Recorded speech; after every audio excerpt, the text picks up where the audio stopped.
Welcome. Today we are exploring projectile motion, specifically focusing on how we model height versus time using quadratic functions in algebra. Projectile motion defines the path of an object thrown into the air that is subject only to the force of gravity. Whether it is kicking a soccer ball or launching a rocket, once the object is in the air, gravity takes over.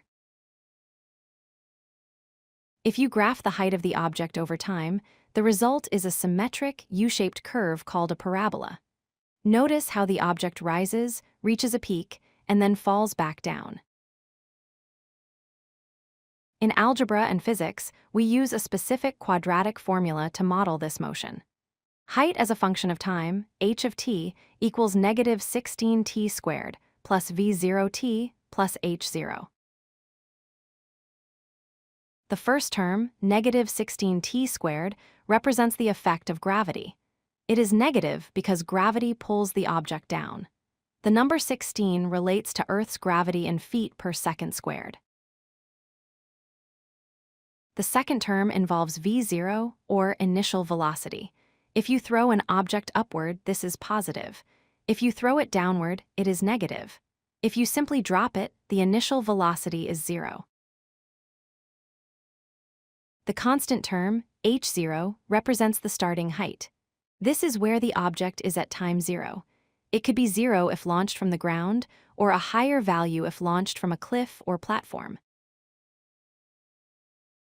A common question is, how high does it go? To find the maximum height, we look for the vertex of the parabola. The time at which this peak occurs is found using the formula t equals negative b divided by 2a. Another common question is, when does it land? When the object hits the ground, its height is 0. So, we set h of t to 0 and solve the quadratic equation for t. To wrap up, remember that the formula models height over time. The negative t squared term gives us the downward opening parabola. Use the vertex formula to find the peak and find the zeros to see when it lands. If you like this video, hit that like button and don't forget to subscribe. Visit codelucky.com for more such useful content.